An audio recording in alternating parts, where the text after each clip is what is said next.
You have great power at your disposal. Because of that, at some point you stop feeling the weight of doing that which cannot be undone. It has become something you will notice only as you are crushed underneath it. But I repeat myself, I can't help but wonder how many times I've given you the same warning now. Perhaps you know, Lord Phantomive. Okay, just wanted to let you know that this game is not My Little Pony, okay? It's not. If you're not comfortable with any of the crazy, nasty stuff, click off. Bye. So cold. After all, it was raining outside. Oh, the music is nice. The weather was just awful. My bus left, and now I have to stand in the pouring rain. The worst part is that almost nothing works anymore.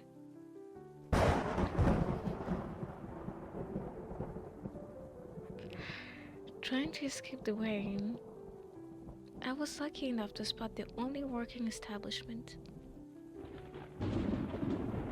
Good. At least the bar is open. I can sit inside and warm myself up a little. Ooh, that looks so nice. The music is... Calm the heck down. It's cozy in here. I sat down on a high chair to rest.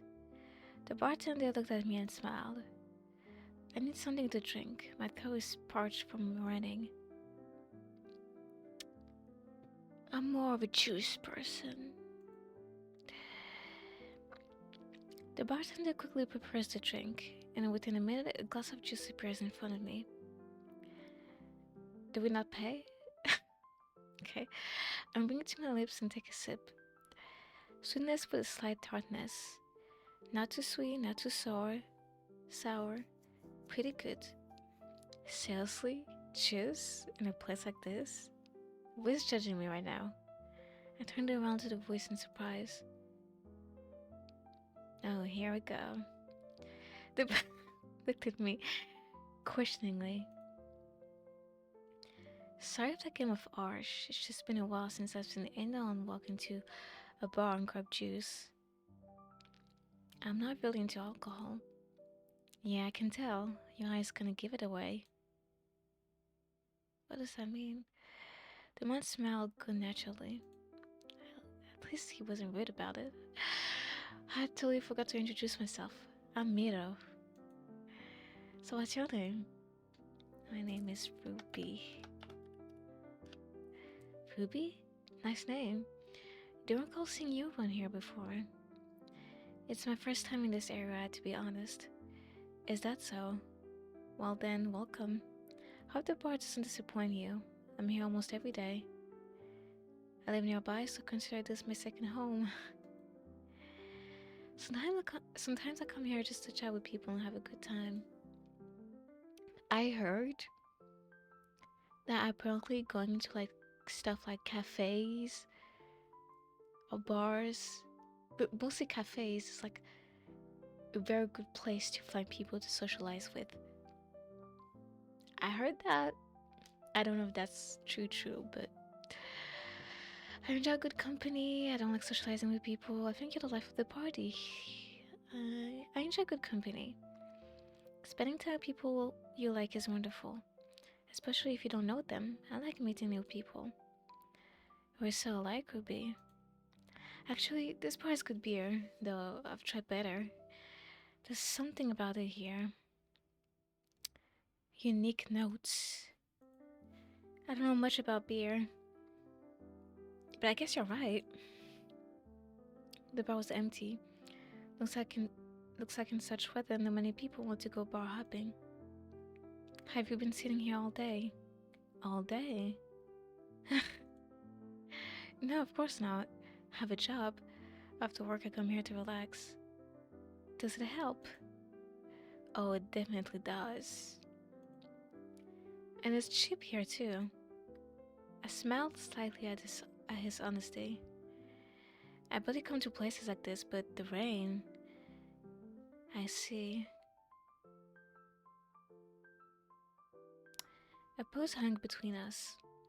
The bar is bathed in warm light, and the air is filled with the scent of coffee and alcohol. For a moment, I catch his gaze on me again. He squints slightly as if studying me carefully. Then, with a slight, almost homey smile, he leans a little closer. Are you shy? What if I am? He doesn't ask it mockingly. He doesn't try to embarrass me. He just points out the fact.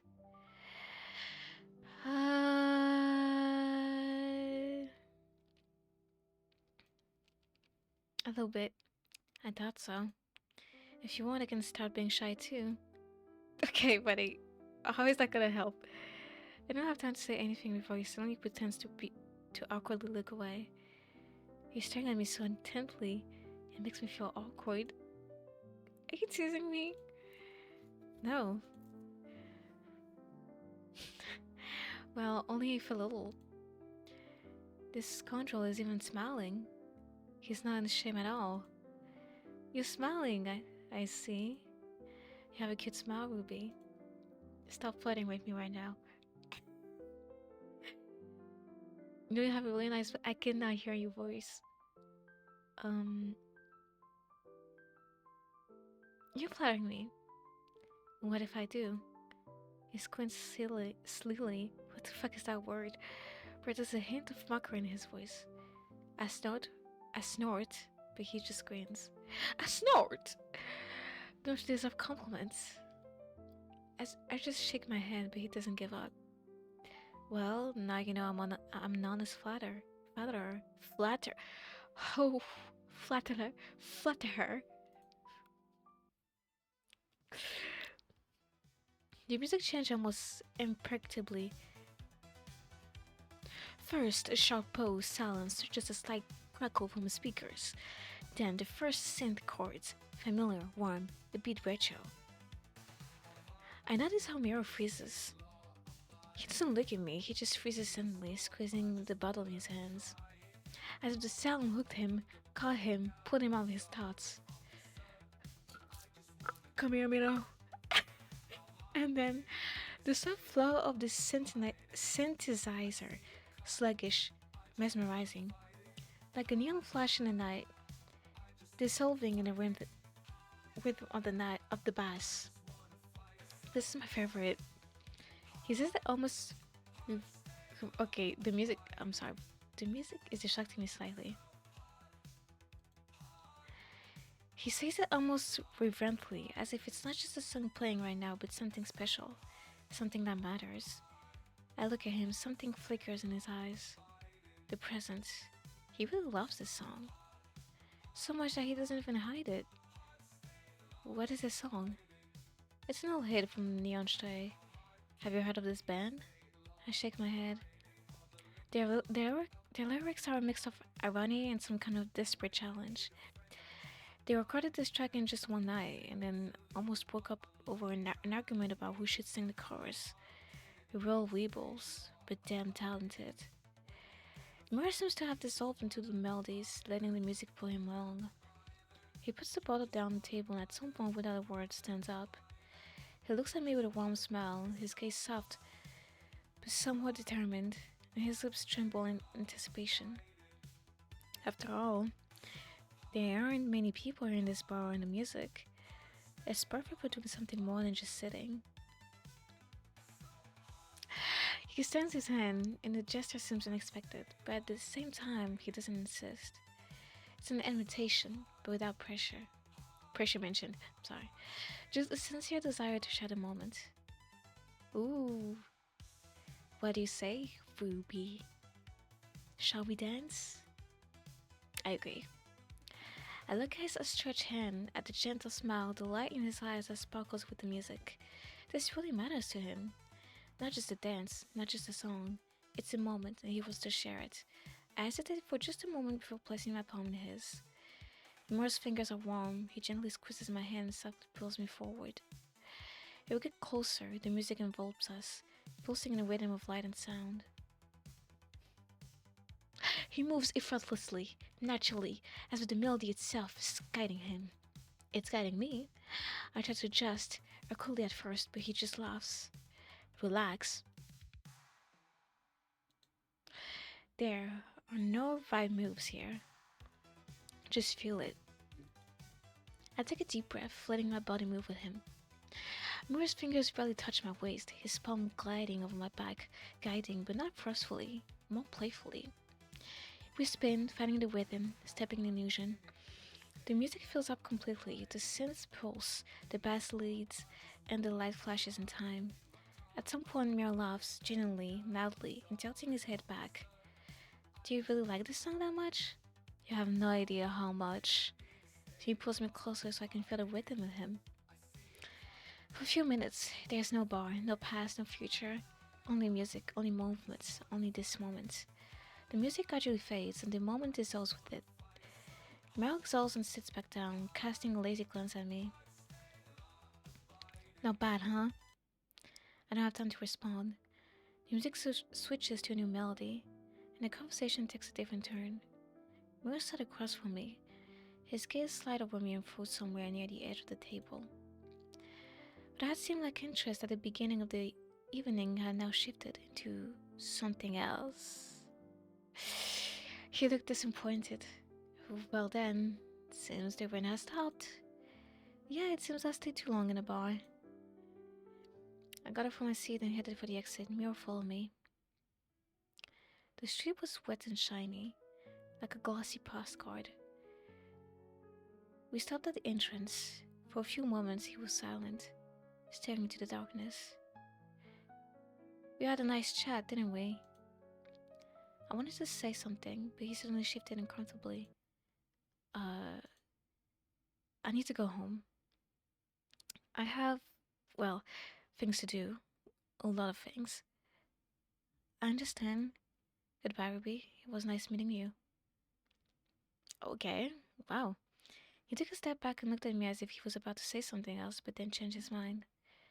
His heeled shoes clicked loudly on the sidewalk, growing more distant with each second. He didn't turn around. I stood there on the wet asphalt, not fully understanding what had just happened. Maybe it's for the best. You're alive. It most seems to have never figured out how to talk to you. Oh, okay. Well, I didn't fucking save, so that's fucking amazing.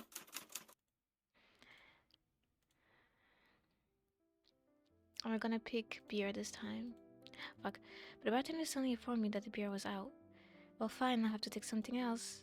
Oh, juice then. Okay. So it turns out I bought the last bottle. I turned around in surprise at the voice. The man looked at me calmly. Sorry it turned out that way. Had a tough day, just wanted to relax. But I didn't think I'd get this lucky. My smile good naturally. I totally forgot to introduce myself. I'm Miro. Yeah, we know. My name is Ruby. Ruby Dooby.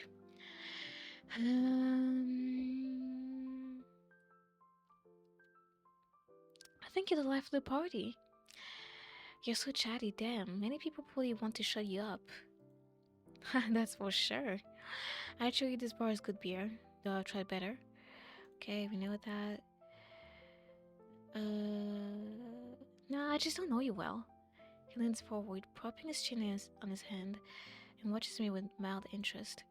His smile reminds me of a huge cat about to purr. I think there's a great reason to get to know each other better.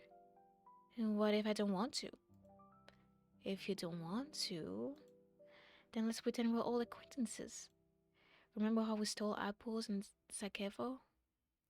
That sounds like a town in Arcane. I'm sorry, I got brainwashed by Arcane. I'm so brainwashed by Arcane lately. Arcane. The fuck? Zach, where? I don't remember places like that in Canada. True, there's no such place here, but we still stole apples there. That's not true, I was told not to steal. Well, fine. Then I stole, and you just watched. And then? Then I ate those apples myself. Wait, why didn't you just share them with me? Because you were told not to steal, and if you don't steal, you don't eat. Oh. Now we're not really strangers, right? You're smiling, I see. You have a good smile, Ruby. Okay. You know, you have a really nice voice. Miro blinks, as if he doesn't immediately realize what I just said. My voice?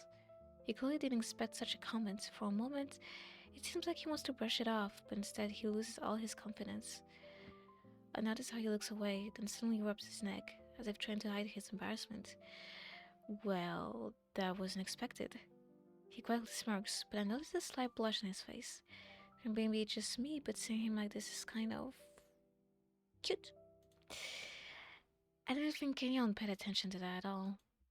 Miro pretends to pull himself together and smirks a little wider. But, thanks. I'm glad you enjoy listening to me. He lowers his gaze to the bottle, clearly trying to hide his slight confusion. Did he never got any compliments? Or maybe he's just pretending to focus on his drink. The music changed. Yeah, we know. What if we decline this time? Look at your stretched hand, but I don't hurry to take it. Dancing now? No, thank you. I think I'll sit this one out. Miro doesn't immediately retract his hand. Before a few seconds, he just looks at me, as if evaluating my refusal. Then he just shrugs and smirks. Your choice. He steps back, letting the music take him alone. I watch him move smoothly and naturally, but his eyes close as if the music flows right through him. He smiles to himself, immersed in a rhythm. Well, I'm just gonna save at this moment. There.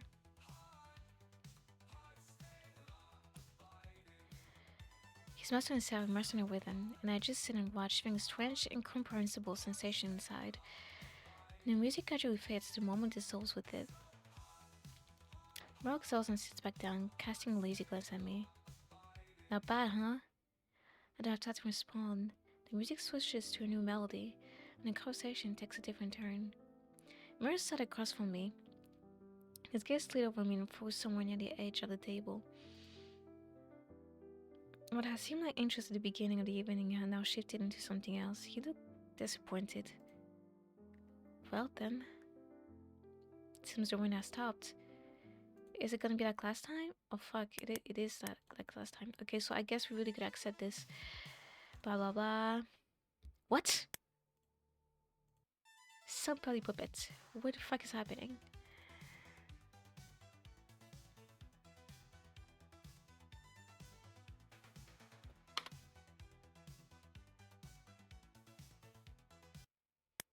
Oh no. Wait guys, I think I broke the matrix. I finally got it. Okay, so he was saying Miro stared truthfully out the window. By the way, about the rain, I think it's already stopped. It really became quiet outside. Indeed, the rain has stopped. Well, I think it's time for us to go. We've been sitting here for a while. I smiled sweetly. We left the bar. Smell of dampness and freshness enveloped my face. Enveloped my face. I didn't notice how it had gotten dark. It's chilly. It's really frisky out here. Get it? Undertale? Hey, Ruby, would you like to come with me? It's dark outside. It's dangerous to walk around alone like this. You never know what might happen around the corner. Are you sure you're not a psychopath? Foreshadowing. Oh, absolutely. My basement is just begging for new souls. But seriously, it's really dangerous outside. And I don't want you to get hurt by someone else's hands. Someone else's hands? I don't want someone else to hurt you, but I want to hurt you, you know? I tilted my head slightly, gazing at his face. Are you worried about me? Miro looks away for a moment as if pondering his answer, but then smiles softly. Isn't it obvious? It would be strange if I didn't worry.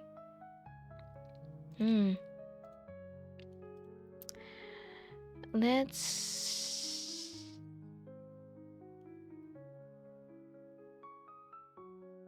go to Miro's. Well, okay. I'm not opposed. I hope you have a dry at your place. Don't worry, I have everything we need. Ruby. We'll figure something out. Thanks. I can't even imagine how I'd be in the taxi right now. Wet. Yeah, wet clothes and rain. The perfect combo to catch a cold. And taxi drivers love to open the windows. Why do they do that? In weather like this? Follow me, I know a shortcut. Wait for me. Spooky.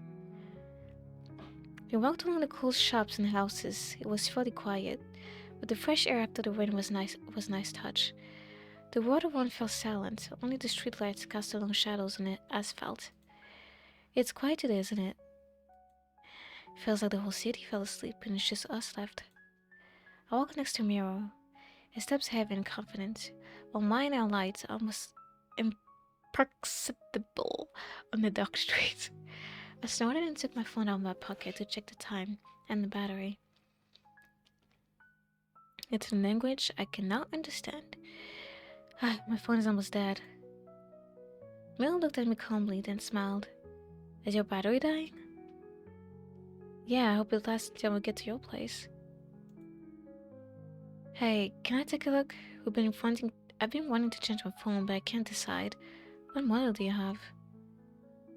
Just a regular one. Alright, here we go. Why would we do that? That's such a bad excuse to have someone just to have someone hand them your phone. It's just a bad excuse. It's just a bad excuse. I handed the phone to Miro, and he started spinning it in his hands, examining it. Oh, it looks solid. Is it comfortable? Is the camera good? Yes, but I'm thinking more about messaging apps. Dude, I thought I heard something. I'm thinking more about messaging apps than the camera. Miro kept inspecting my phone. Got it. Do you have to talk to someone on the go? Like now? He casually swings the phone in his hands as if juggling, and suddenly a snap. The phone slips out and falls into the grate of the storm drain. Hey, what are you doing? I wished there was a spot where it fell, but the phone was already deep under the grate, sinking into the dirty water. What the fuck? There's people in the sewers. There's people in the fucking sewers. Damn, sorry, I did it by accident. It just slipped out of my hands. What kind of city is this? Are you serious? How are we supposed to get in now? Dude, that was not an accident. That was everything but an accident. Mio leaned over, peering into the storm drain. This is going to be tough. I have to call a plumber or something. He straightens up and put his hands on my shoulders, speaking quite softly. Hey, don't worry. It's just a phone. I will not say anything. Look, this sucks, but the most important thing right now is to get home and warm up. You're not even trying to help. What do you suggest, huh? Should we open the storm drain right now? Believe me, it's useless. You're not alone, okay? Everything will be fine. It's just a phone. His words sound calm, but there's something insistent in them, as if he's actually happy with the outcome. Because he fucking is. I felt strangely isolated and vulnerable. What now? And now you die. Alright, we'll figure something out. Famous last words. We went up to his floor. The house was full of strange sounds. I have a bit of a mess at home. Don't mind it.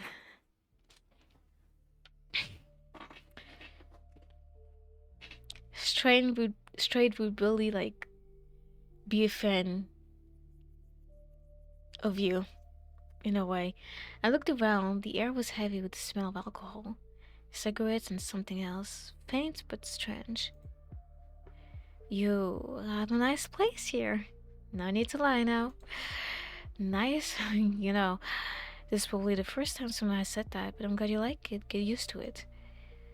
Do you often have guests? Of course. Oh, you bet. Though rarely does anyone stay. Why? Well, usually people lose their heads over me. Literally. His voice was friendly, but something that a response made me shiver. I tried to smell, but the smell came out crooked. Listen, maybe it's time for me to go. You've already done so much for me. Thank you, really. I guess I'll try to catch a ride, or are you scared?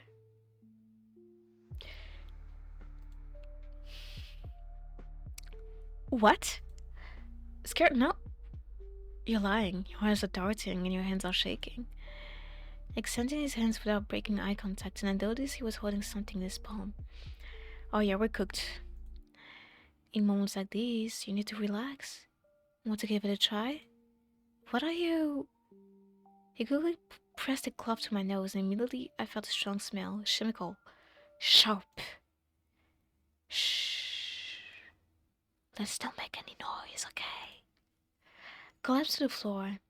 The last thing I saw was a cloth pressed to my face. After that, my eyes closed. Oh yeah, here we go. I woke up again in this place. My hands ached painfully. My body was tightly tied to the chair. I tried to move my legs, but nothing happened. A blurry image appeared before my eyes. A dirty floor, peeling walls, empty bottles on the floor, on the table, even on the bookshelf. My heart started pounding as if trying to break free, but my body remained still, like a carved doll. My hands, feet, and chest, everything was tightly bound with ropes to a wooden chair. The rough, skin-beating hemp was sticking to my wrists and ankles. Even my head felt like it was nailed down my neck. My neck barely moved. A faint noise came from the kitchen. Miro's cheerful, almost carefree voice was humming something under his breath. Couldn't see him, but he was definitely nearby. Oh yeah, always the psycho that speaks a different language and lure us into their home. Like what the frick? I'm gonna try and read that. Sait is izquierda zgazla. Miro? Oh, Ruby, you're awake. How are you doing? I really thought I killed you by accident. Well, I could have just strangled you, he said casually. How can you talk about such things so calmly? Oh, um,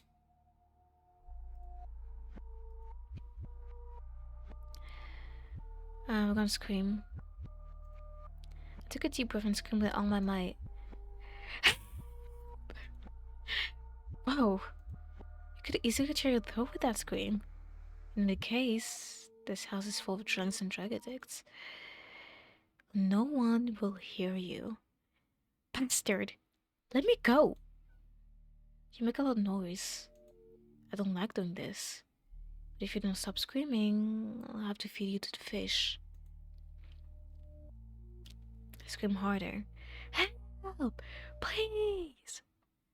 Wonderful, we made a decision!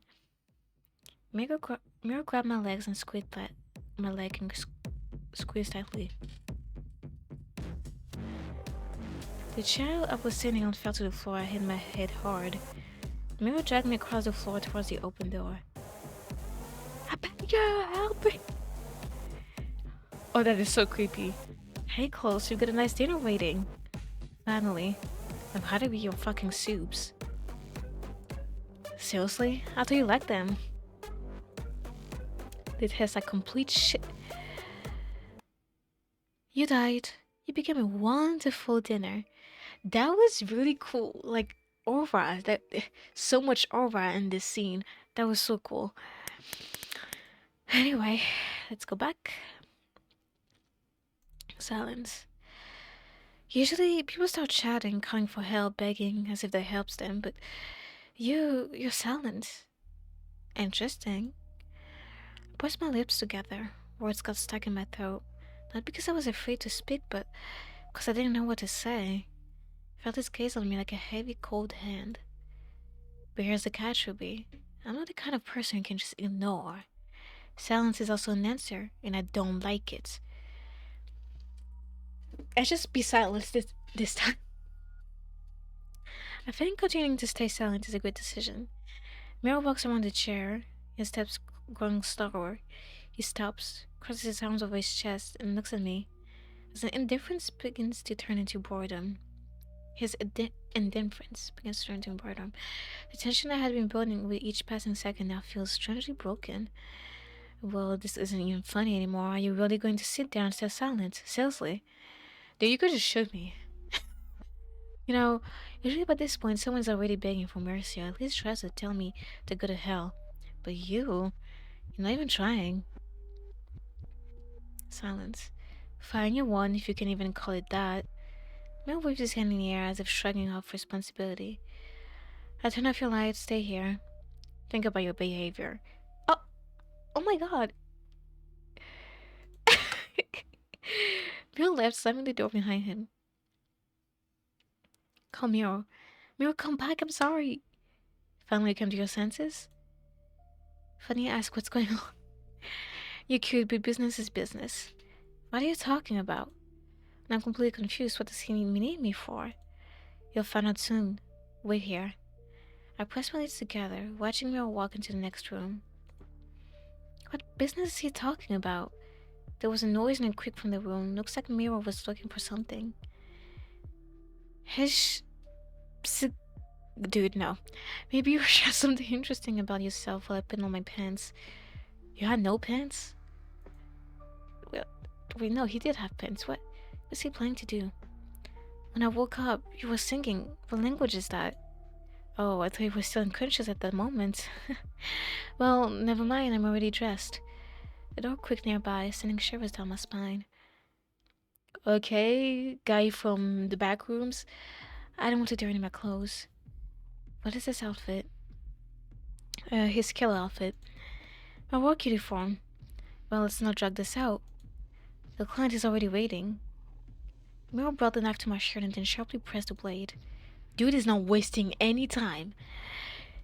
It hurts. Try not to twitch too much. I want to do this carefully. A red stain appeared on my t-shirt. Nausea rose in my throat. It was incredibly painful. Clients have been paying too much attention to details lately. I mean, they want the product to be intact. I'm not a product. Do you realize it's illegal? No shit, he does realize that. He's been doing that for years, probably. Yes, obviously. I don't make much working on the production line. Why don't you change jobs? Because I like it. Besides, I've already found a side job, as you can see. I'm doing it right now. I mean, there are many jobs where you don't have to. Mel stopped. He looked intrigued. Maybe this will help me slow him down a little. I don't fully understand what you're doing. But you could do something else without hurting others. True, you could go work as a waiter, or work as a construction worker, or drive a taxi. So what's stopping you? The thrill. A pleasant shiver runs through me at the sight of those scared eyes. I so loudly. Seems like our conversation only made things worse. That's enough. I'm not going to deal with you all night. Besides you, I've got plenty of things to do. Feed clothes, cook dinner, and finally fix the string. It looks like he decided to tell me his entire daily routine. Amazing. Whatever that is, I completely forgot about the rent bill. I'm better off. At least my limbs are still attached. Class. I flinched from the suddenness. What? Is there anyone else here? When was the last time I paid the electricity bill? Well, how the hell am I supposed to know that? It's your apartment. Klaus, I ask you to write this down. No fucking way. If you need it, you write it down. Just fuck off already. What the hell is going on here? Klaus. Something mean in another language. I cannot read that. Speak normally, I don't understand your bullshit. Every time you start blabbling in your Chinese, I can just start a fight. Don't give a damn about your bills. Klaus. Dude, I don't understand. Is it that hard to do what I ask you just once?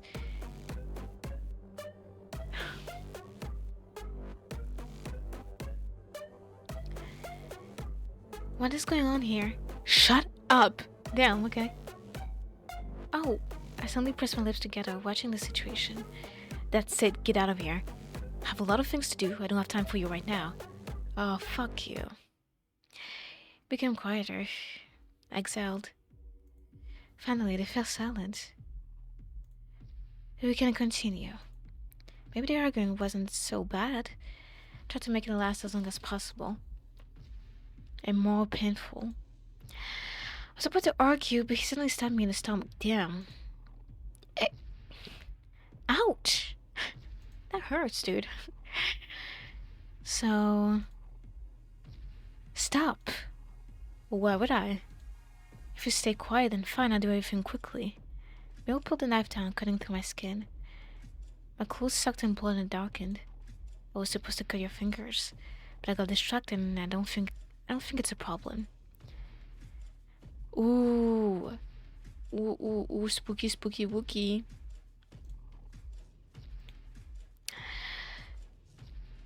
Kick him. Finally collecting my thoughts, I formed it and sharply kicked towards Miro. Then what am I losing during this time? Take this, bastard! Miro crashed to the ground and his knife landed right by my feet. I started struggling until one of my hands finally broke free. I grabbed the knife and cut through the remaining ropes to finally free myself. This is the police coming for us. I'm finally free! But what should I do now?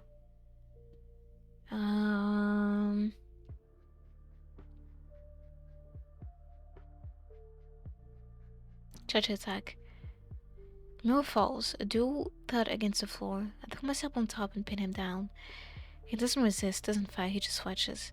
So... His voice is quiet, but not frightened. It sounds like he's just curious. I grip the knife tighter. Don't move! Okay. Well, sorry, you're probably waiting for the continuation. I understand, but the thing is... Oh, okay. Let's just go back. Let's just go back, okay?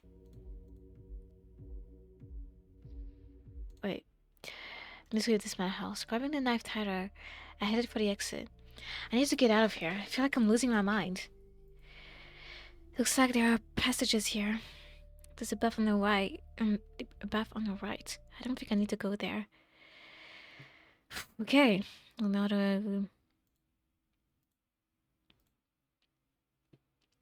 Put the door in front. Approach the door, my heart pounding in my chest.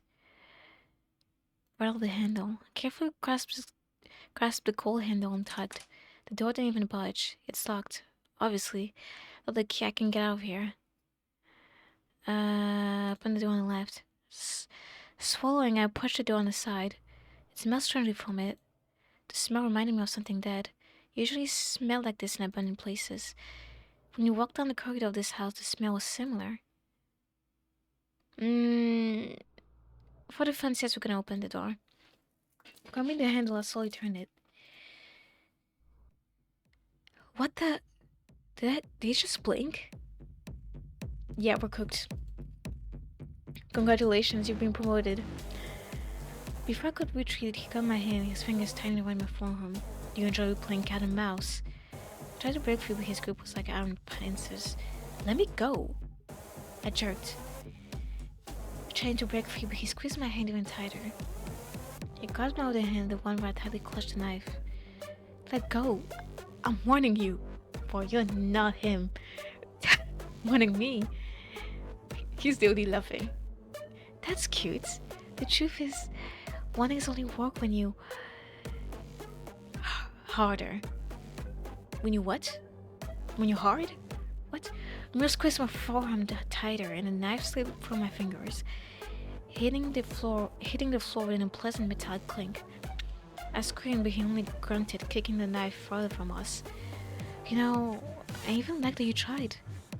I wanted to say something, but my tongue felt like it was stuck to the roof of my mouth. Miro suddenly kicked me in the stomach. I tried to resist, but his terms seemed insurmountable. Let go, please let me go. I jerked my arm, but his fingers sank even deeper into my forearm. Miro doesn't even look at me. His gaze fixed somewhere ahead, so this whole scene is just another item on his list. Well, here we go. In a moment, what? In a moment, and I was back tied to the chair. The rope tightened around my wrist so tightly that my fingers immediately started tingling. I was gasping, struggling to hold back the tears that threatened to burst. Finally, Miro tightly pulled the last knot. It straightened up, and when his hand twitched his hair as if nothing had happened. I'll kill you! I'm not afraid of you. I frowned, still trying to appear brave. Come on, we both know it's a lie. The fear is right there in your eyes. It's a beautiful fear, by the way. Sincere, a rarity these days. I just gritted my teeth. You made such an escape, put in so much effort for what? You crawl into a closet? You have a talent from finding dead ends. Alright, I don't know. Back to square one. You know how they say in rock? It's not about how you start a song, but how you finish it. He's turning up. He's stepping back a step. stepping stepping back a step.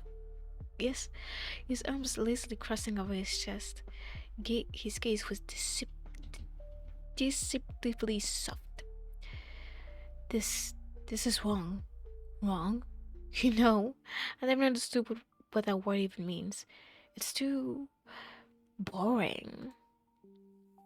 Miro tilted his head, as if enjoying his own words, then suddenly spun around and headed down the corridor.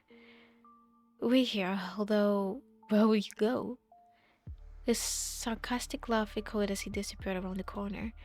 Seconds stretched into eternity as I heard his slow footsteps approaching the closet. Then a light creak up the door. I angled my hands, but the rope stuck even deeper into my wrist. My heart pounded wildly. What are you doing? You're so curious, Ruby. Something I do not understand. His tone was even, almost good-natured, like someone explaining the rules of a board game.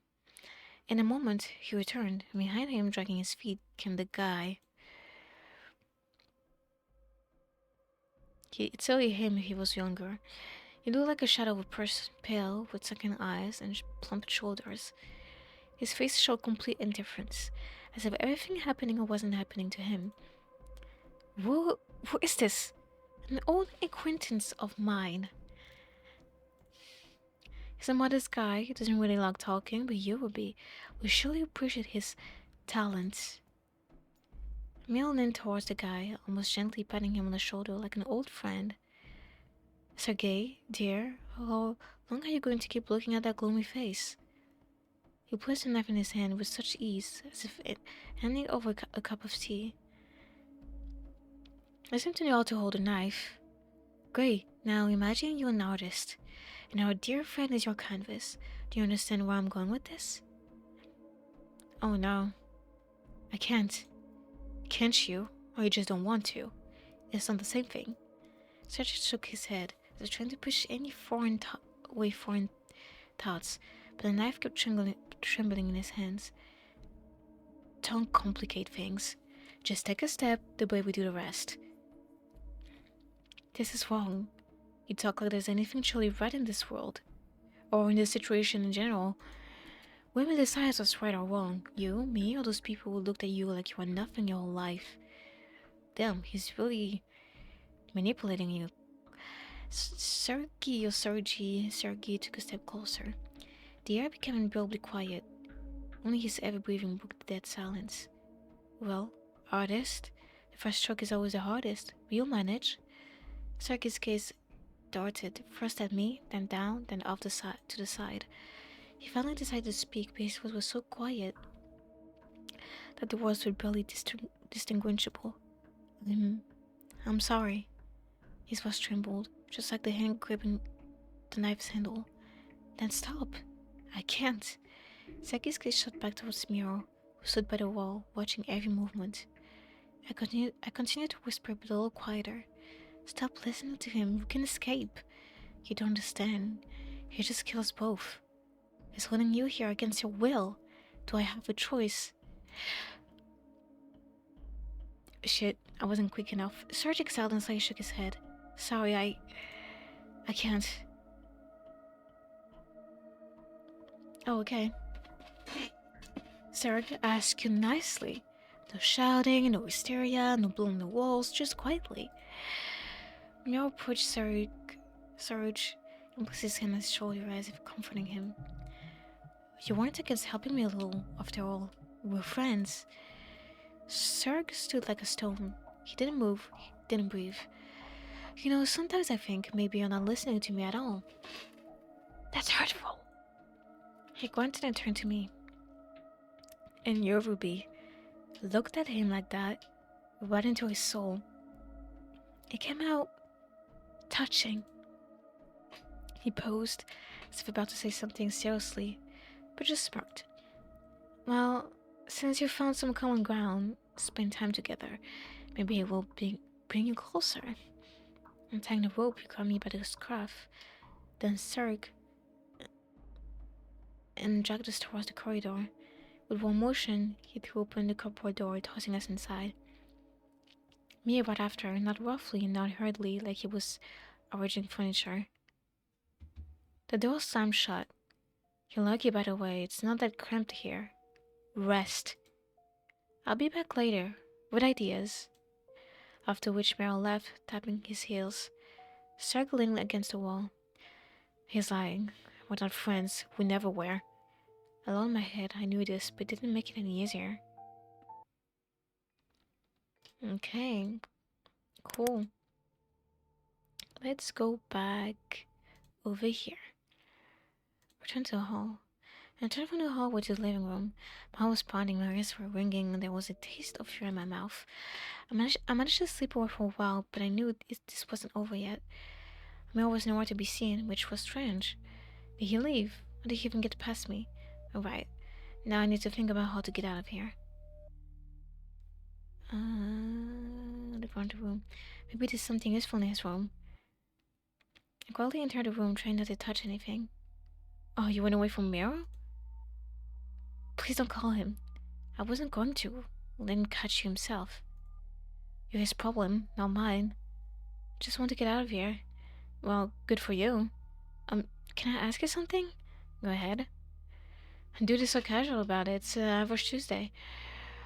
Definitely not. Are you a couple? Just wanna ask this.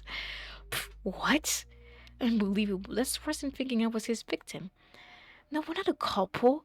Though sure I'm probably his only stable connection in life, he might as well ask if we're married. And really, if I ever gave Miro a reason to think I was his boyfriend, he'd blow my brains out. Or worse, he'd marry me, buy a summer house, get a dog, and we'll live our days in a quiet house by the sea. Fuck, what a disgusting thought. So now, we just live together, like roommates, with very, very specific interests.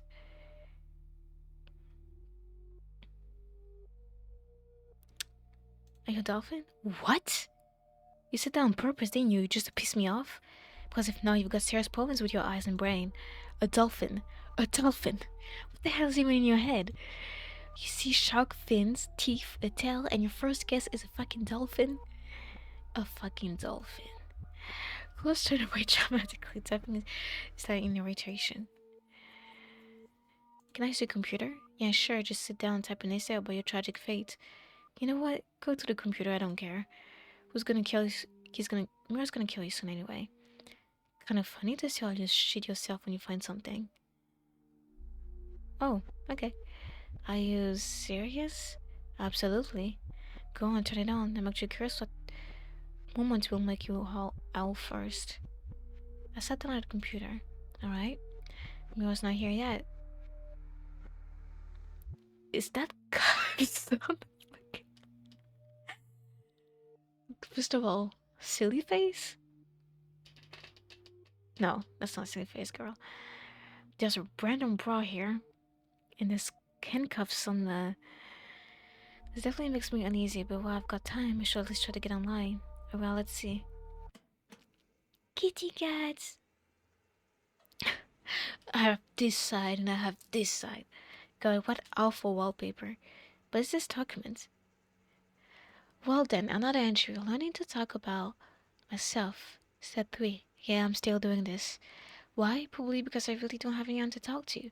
It's funny, I've always thought I was interesting, smart, with good taste, something to say, but the moment I start talking, there's this flicker in their eyes, like they're looking for a way out, like I've done something wrong, when really I was just trying to be myself.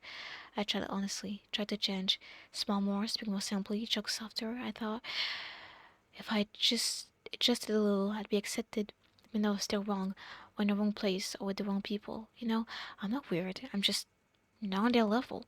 It's no arrogance, it's just a fact. But still, sometimes I wonder, what if someone someday actually wants to understand? Looks like the books aren't helping him much. What else is there? Cats, cats, cats. Kid wits I would make kittens. Oh, well, judging by the reviews, it works well. He came up with such a lame design. Like, it should have been all bloody with skulls. I love cats because this idiot puts them everywhere. We still see a disgusting design of a site that sells human body parts. Skulls will ruin the vibe, kittens create a calm atmosphere. That would be fun if you didn't slap them all over the place.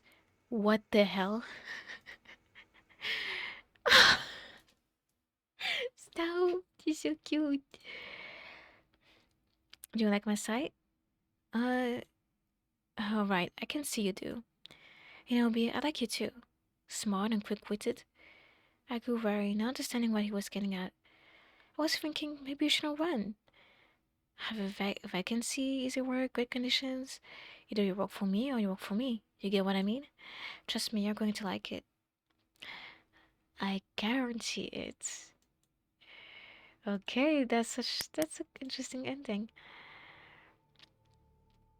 Um,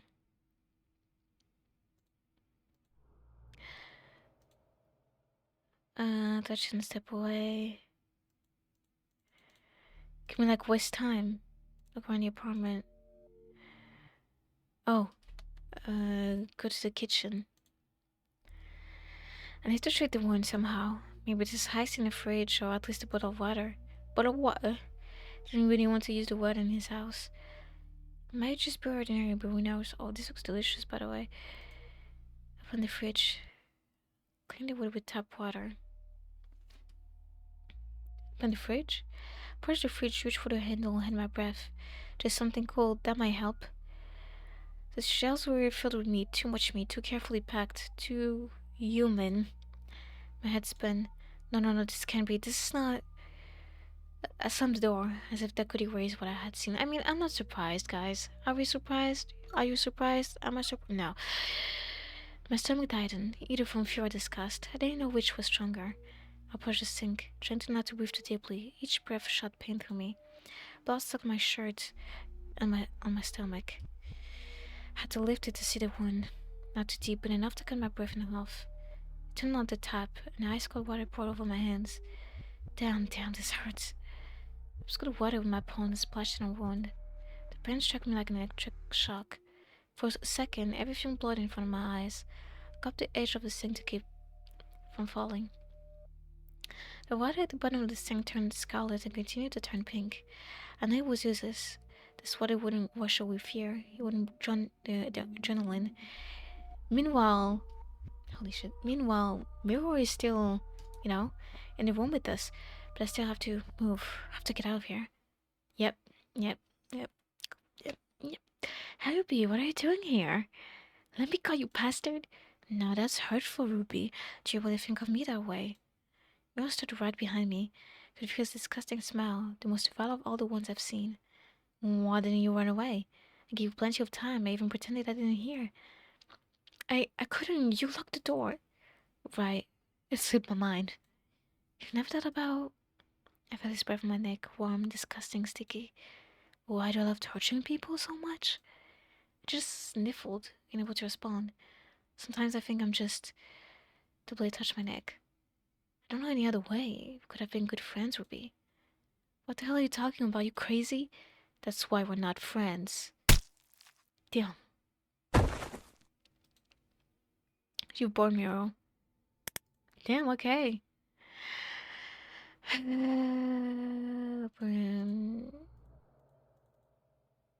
Touch it and step away. which, it's just,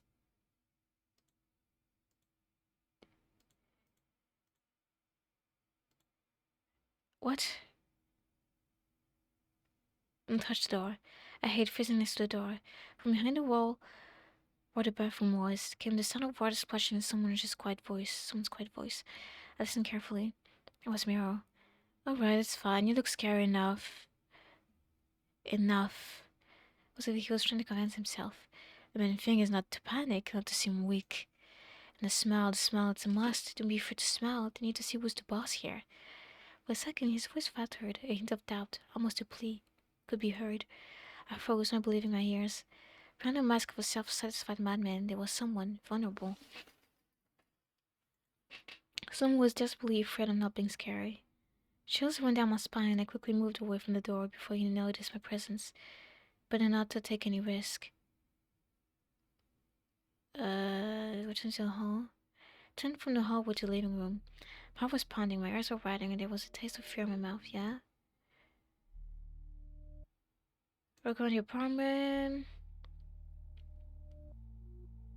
Go to the cabinet. A small cabinet with shelves. On the top is a record player and a TV sitting next to it. At the bottom, many music discs. This guy's really obsessed with music. On the other hand, it's better than if it were some creepy videos. Yeah, like a certain someone. I was just standing here reading notes, knowing that Miro is somewhere around. Read the notes. I took the first note. Kitty, kitty, kitty cat, kitty cat. Can't really read what's on there. This was definitely written by Miro. Poems, cats, and ingredients for some dish. Strange combination. But a cool combination. Maybe it's just a stream of consciousness, or he wrote down whatever came to mind first. I took the second note. Lock me in that bathroom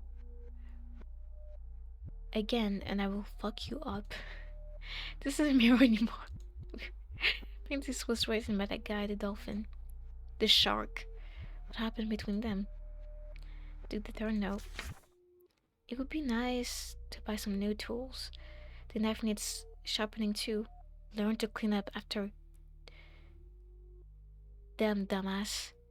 Yes, here it is, the family idol. One leaves knives everywhere, the other scolds him for it. Very touching. I snort a belly move. Flash of pain in my stomach makes me wince. Damn, my wound. Let's find something to stop bleeding. I need to treat the wound somehow. Maybe there's ice in the fridge, or at least a bottle of water. Didn't really want to use the water in this house. Just be ordinary, but who knows? I approached the sink, trying not to breathe too deeply. Every breath was painful. Okay.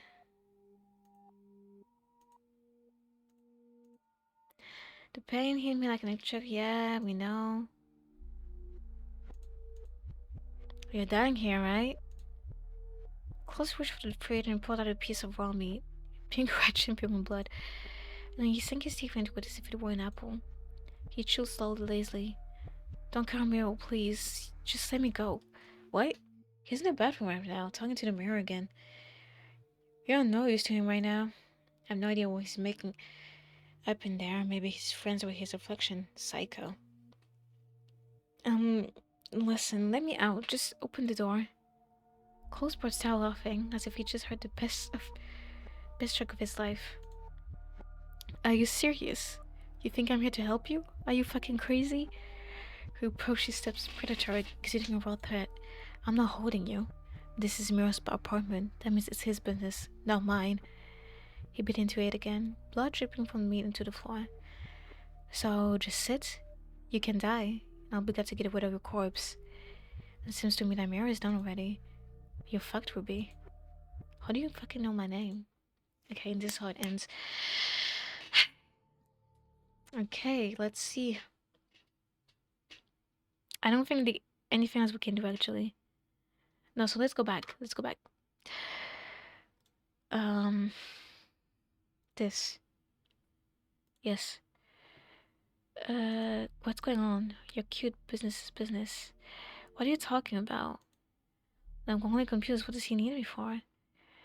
Wait.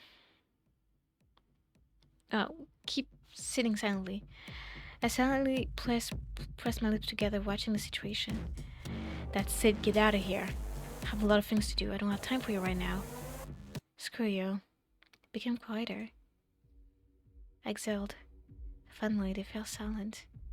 You can continue. Kick him! Wait, no. That's not what we're supposed to do. We're supposed to sit quietly. He don't even flinch. He don't scream. He don't beg. His voice is mirroring, almost gentle. His skin is so warm, soft. It's like it's begging to be touched. Whoa. I don't answer. I just watch. Watch as he leans in closer. It's like he's testing my limits. Where will I snap? Will I scream? Will I cry? But I won't give him that. Not a sound. The mask on his face makes his voice muffled, strange, as if it's not a person speaking but a machine. You know, you're beautiful when you fight, so alive, but not for long. He drops the knife into my stomach again. Fuck, no. You wanted me to be honest, right, Ruby? Well, here's the truth. It feels good, pure in some way, intimate. Die. Huh? You first. It's romantic, right? Together at the very end, just in a different order. He drags the knife along my skin, almost streaming. The blade catches a cut. Pain flares with a sharp cry deep in my stomach. Does it hurt? Of course it fucking hurts. He takes me by the chin, lifting my face slowly to meet his eyes. I see the light in his gaze, crazy cold delight. You monster! You fucking monster! Finally collecting my thoughts, I fold and sharply kicked towards Miro. The rope I loosened during this time. Take this, bastard! Miro crashed to the ground, his knife landing right by my feet. I started struggling until one of my hands finally broke free. I grabbed the knife and cut through the remaining ropes to finally free myself. I'm finally free! But what should I do now?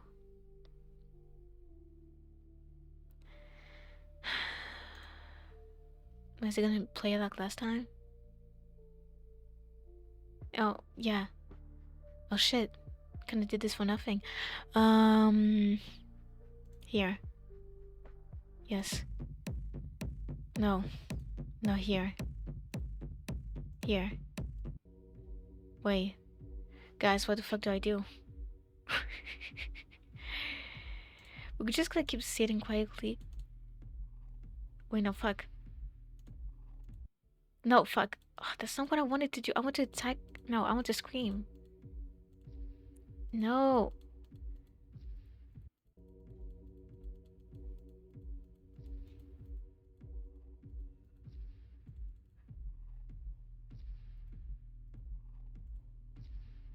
For a second, Miro, I writhed in pain.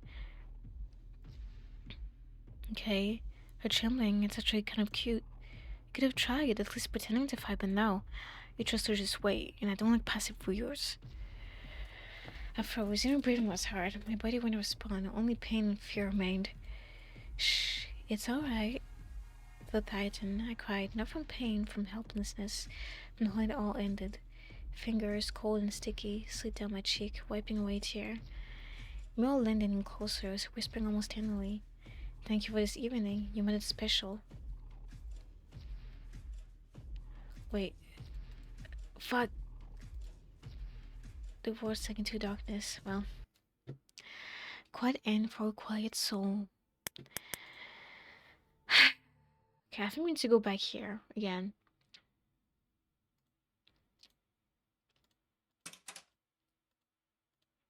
Okay.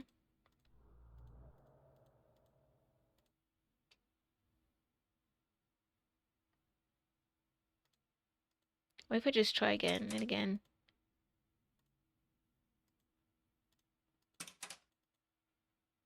Never mind. Okay.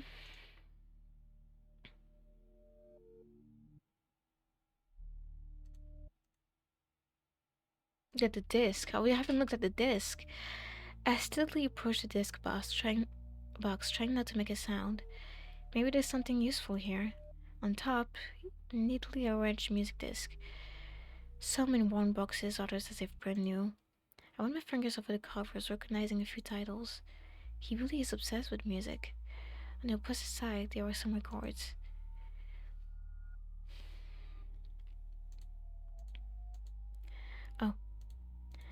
I took the top one. The paper is clean, slightly yellowed, without a single spot of dirt. The handwriting is clear as if written thoughtfully, carefully.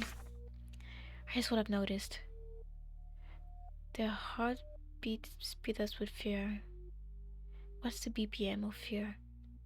Writing anxiety, I can not read that. Anxiety is so built up, rising like a song's intro. But what if the heart starts beating off rhythm? This is even touching, almost if you forget what it belongs to. The next one was longer, clearer, neat points like in instructions. I cannot read this. How long has he been doing this? This little sheet has clearly seen a lot. Oh wow, fantastic. I really don't want to know the subtext. Wow. Enough, that's it. This isn't a box of discs, it's a damn portal into his mind. I need to treat the wound and find a way out. I don't know how much longer Miro will be gone.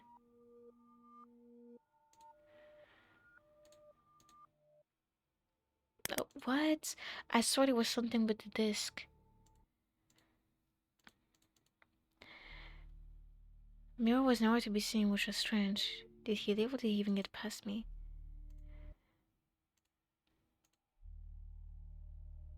I know.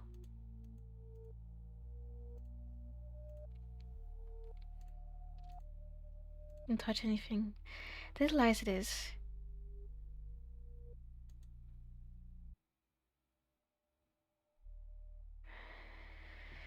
In the way with tap water. Same stuff.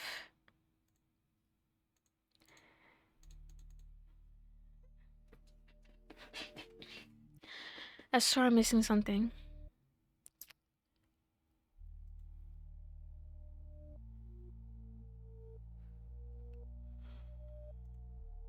Yeah, right, give me a reason. Miro will kill me. Exactly, but that's not my problem. I wanted to save people I'd be working for the Red Cross, not living here. So good luck. You don't bother me and I won't bother you.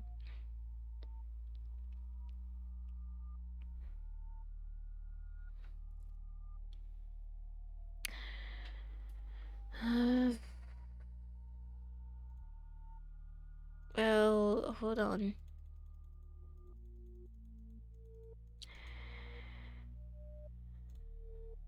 Okay.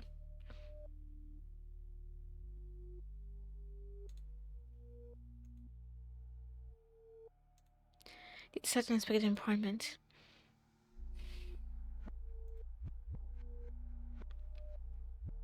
I stealthily approached the disc box, trying not to make a sound. Maybe there's something useful here. On top, neatly arranged music. Yeah.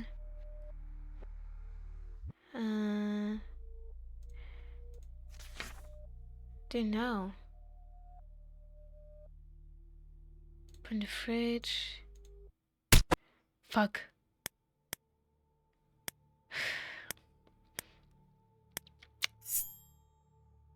Is bro trolling me?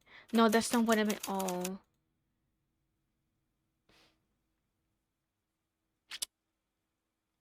Yep. Hold on. Well, I feel like we explored all the options here in the house. So let's go back. No. Let's load this. Call a cab. I think I'd better call a taxi. See you, Miro. Well, it was nice meeting you, Ruby. Visiting people on a night like this really strange. Hope you'll meet again soon. I'll wait for you. Oh. You're alive. For how long? Sorry, it was a scene though, a specific scene, but how do I get to that? Let's go to the very beginning.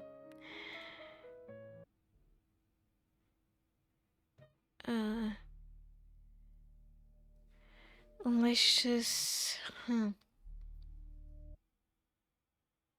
Silence?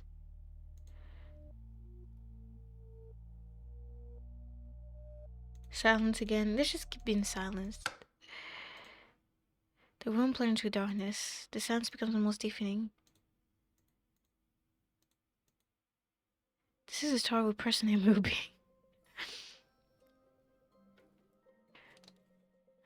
Oh, Stanley Parable! Ruby was quite an unusual person. Or rather, a person with the amazing gift of doing absolutely nothing. This talent shone particularly brightly in a dark, empty room, just like this one. Sitting in the darkness, tied up, deprived of any chance to influence, her fate, Ruby did the only thing possible. Nothing. No attempt to speak, no chance to shout anything, not even the slightest movement. And you know what? It was incredibly boring. Many people in such a situation would try to change something, talk, scream, maybe even cry.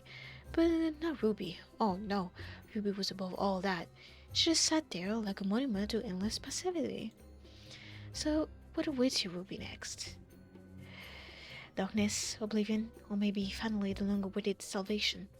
No, none of that. All that awaits our hero is emptiness, absolute pure emptiness. And at this moment, I even start to wonder, why am I still telling the story? What's the point? If the main character chose to do nothing, why am I the poor forgetting voice forced to maintain any tension? But you're still here. You're still sitting. Maybe you know something I don't. Maybe silence isn't the key to great truth. Perhaps you just want to prove that no one, not even me, can make you speak. Oh, I get it. You're waiting for the secret ending. Let's see where it is. Not here, maybe over here. No. Alright. It never existed. You know what? I'm tired. You sit, I leave, have a good day. Ruby, or night, although in the dark I guess it doesn't matter. Call Miro. Miro, come back, I'm sorry. Finally come back to your senses. For the next one, yeah.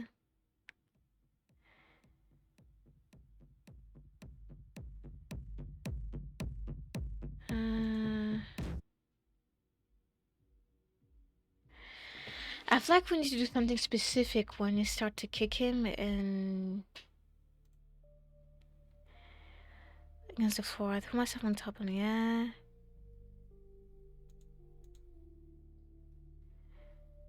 No need. I thought we were friends. Well, fine, if you don't want to, then. What? Whoa, whoa, whoa, whoa, hold on, hold on, hold on, hold on. What just happened? Hold on, let me try to find it. Where is it? Oh, here it is. Katie! This is for you as an apology. Cute, right? Now bring you back to the choice and don't click here again. But what should I do now? Try to attack. I'm gonna try it again.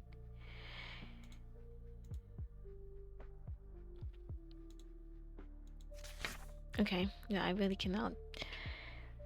Gripping the knife tighter, I headed for the exit. Okay. What if you just try to like rattle the handle endlessly?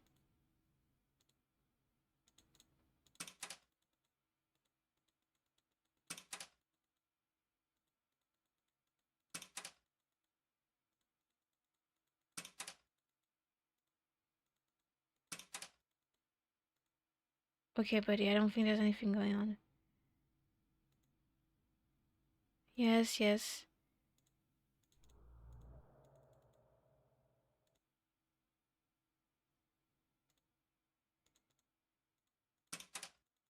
We just do this every time. He just come at some point.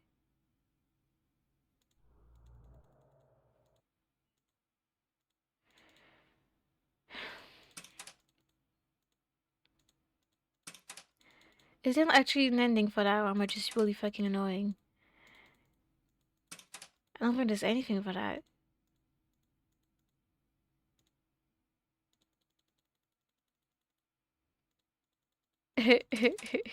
Sorry. Sorry.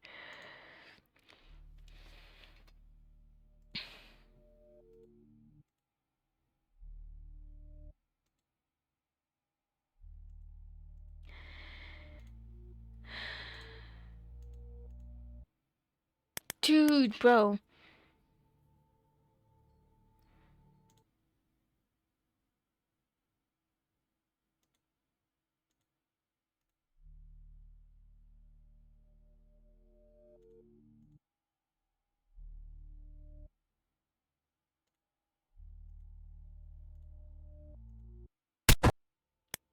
Okay, no, that's not. Where is it?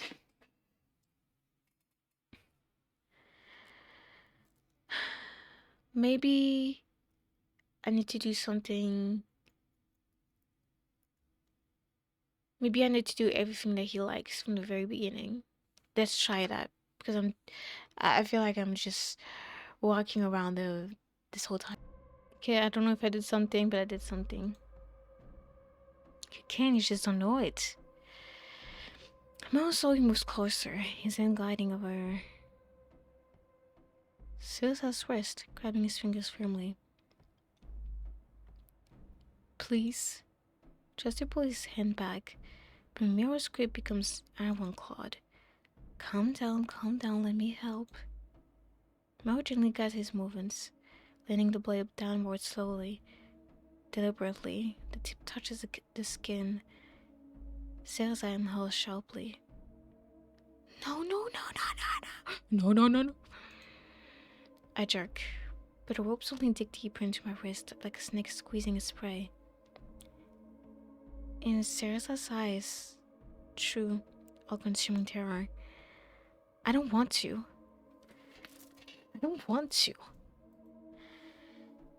Tears cloud his eyes, being rolling smirks, continuing to move his hand.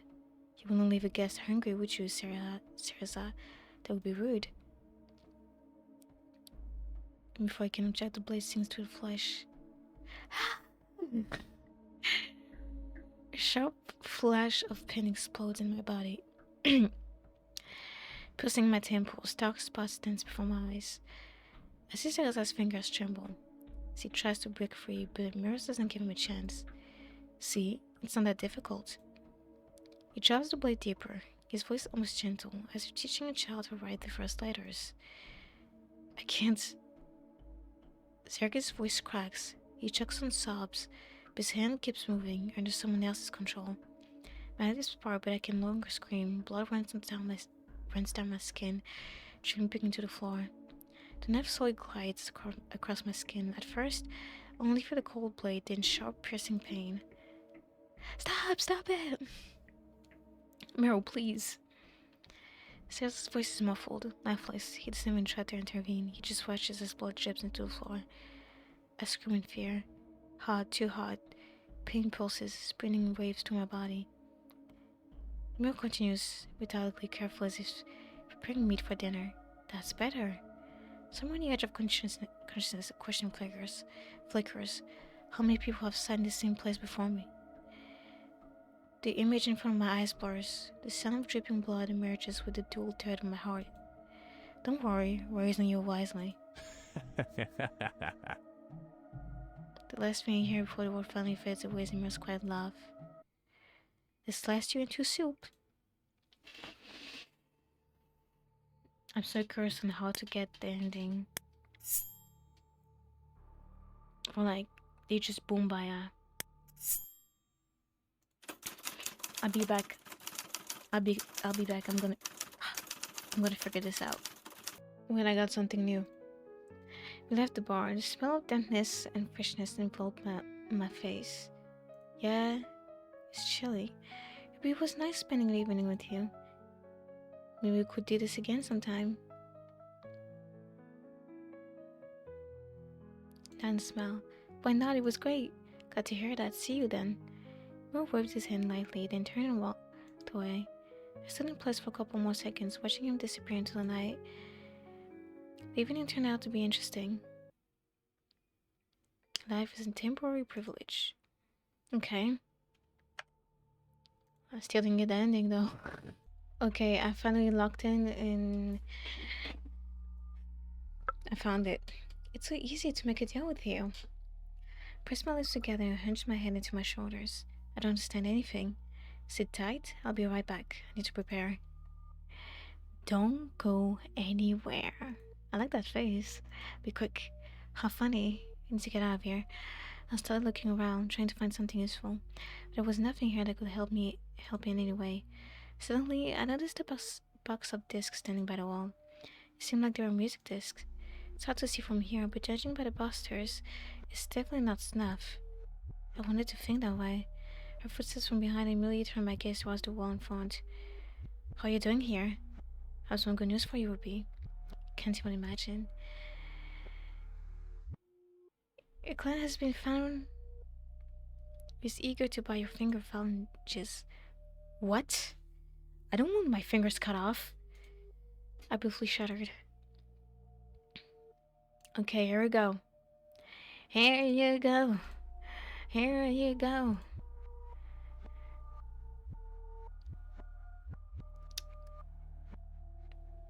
Just gonna do this one. Don't cut my fingers, please. I thought I asked you to be quiet, didn't I? Mo's face is calm, but there's a cold irritation in it. He steps closer, I've been enjoying my fear. Why would anyone want my fingers? Let me go, you sick bastard. The scream bounces off the walls, growing louder like an echo. Panic increases and my voice betrays me, cracking. Will lowers the knife with a light laugh. You scream as if someone's going to come help. No one's coming. No one will hear you. He waits for a pause, watching me scream. His smirk widens. I have to help you. Be quiet. His gaze becomes icy. Miro slowly turns and walks to kitchen, grabbing a knife on the wall. The sound of a cabinet door slamming shut is heard, followed by the dull clinking of metal objects. The footsteps fade for a moment. The room is filled with dead silence.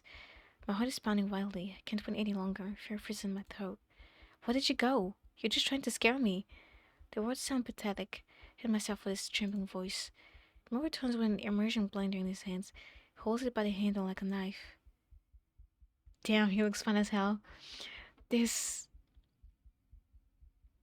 shiny metal gleams in the dim light of the lamp, a smile on his face, but it's full of harsh and sadistic pleasure. Well, look, I thought this would be the perfect way to calm down noisy ones like you. He pushes me, gripping the handle of the device tightly. My ears. He moves himself slow as if he's drawing every second in fear. You can't do this, you wouldn't dare. He doesn't answer, he's grinning vital. Miro brings the blender closer to my face. It's like he wants to protect all my fear shows in the smallest details. Dude, I get it, I'm cooked. I hung the hand blender cut through the cave silence. The mechanical sound of the motor trembled in the air like if I'm being down the arm. The blade spun at a vigorous speed. There's several clean reflecting in the dim light. Let's check. And then boom, listening to the flash. With the first bout, blood spray in all directions, settling down the walls to surround his face.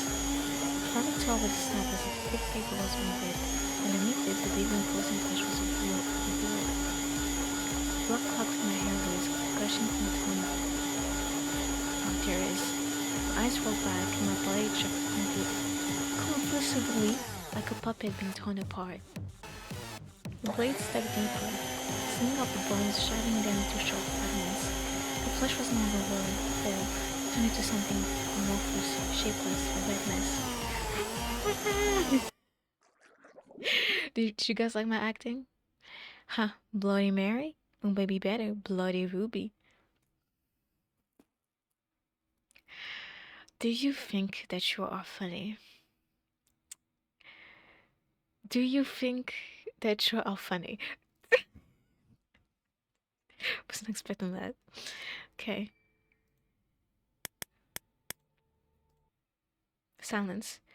I watched Miro in horror. He definitely went his thumb along the blade of the heavy chef's knife, as if testing its sharpness. Calm, relaxed, he looks as if he was simply preparing to slice a steak. But he wasn't going to slice a steak. He was going to slice me. He was going to slice my fingers. Miro, please don't. Oh, you finally spoke. Nice. Even closer, and I could feel his warm breath, laced with tobacco and something sweet. Blood falls in my veins as his fingers grip my wrist. He roughly pressed my hand to the armrest and smiled. Ruby, have you ever wondered what would happen if something were missing from you? Yeah. Miro sharply spread my fingers. We're gonna play duck duck goose, pressing them against the cold wood. I squeezed my eyes shut. Don't you dare close your eyes. Look! just sniffled. He raised the knife above himself. The blade pierced my pinky. Pain struck me like a fairy flash. My breath caught, and the world narrowed down to this one moment. Enough! My king finger didn't pass out right away. The blade got stuck in the bone. Ugh. Well, damn. Got stuck. Let me...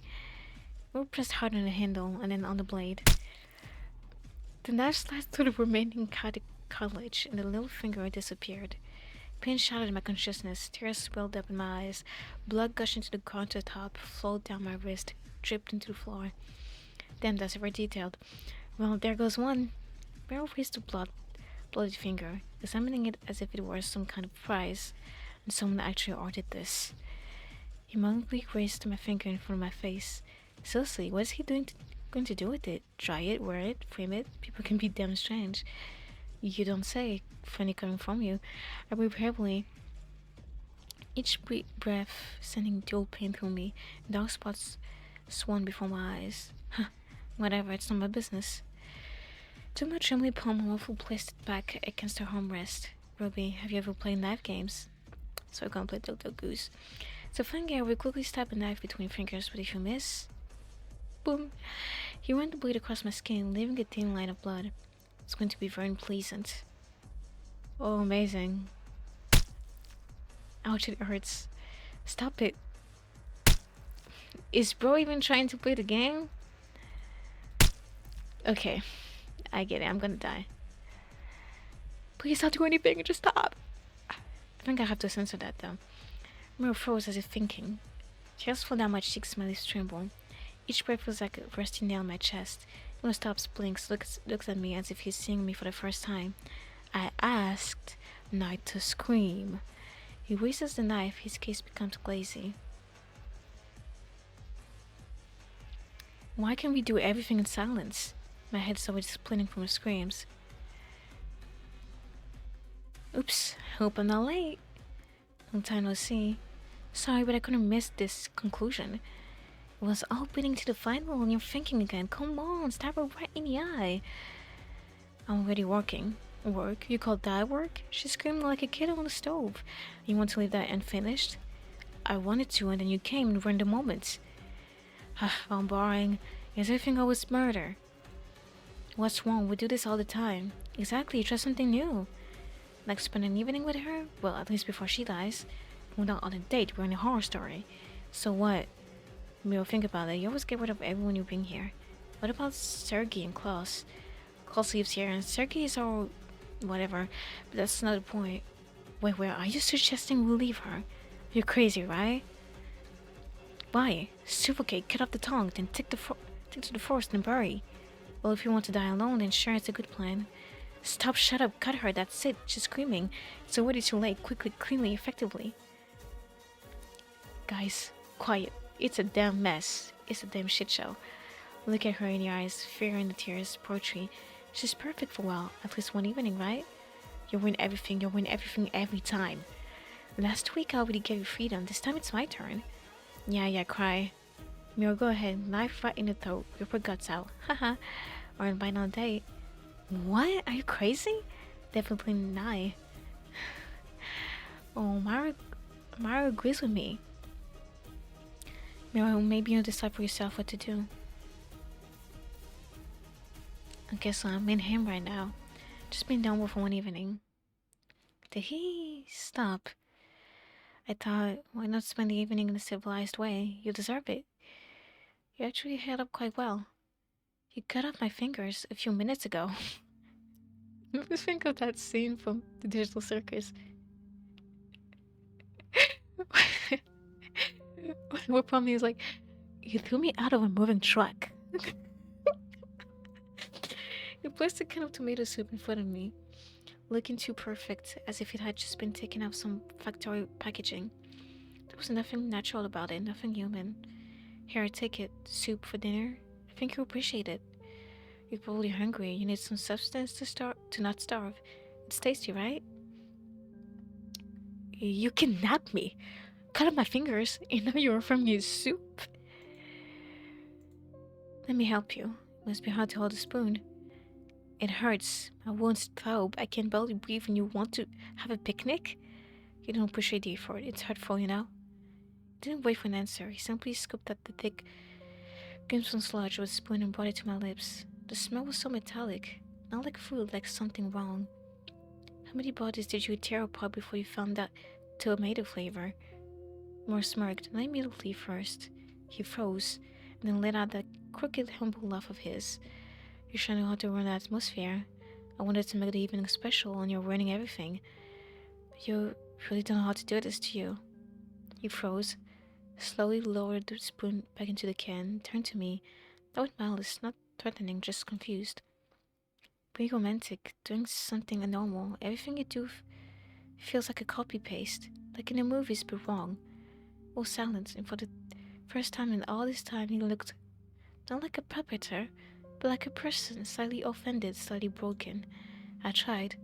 In these two words, there is no sarcasm, no mockery, just a fact. Defenseless, almost childlike. I see. Just, you don't have to try so hard, not by force. He stared at the cane, then back at me, and for the first time, not with interest, not with hunger, not with a glint of playfulness in his eyes. If you know how many times I redid everything until it was right, and it still wasn't right.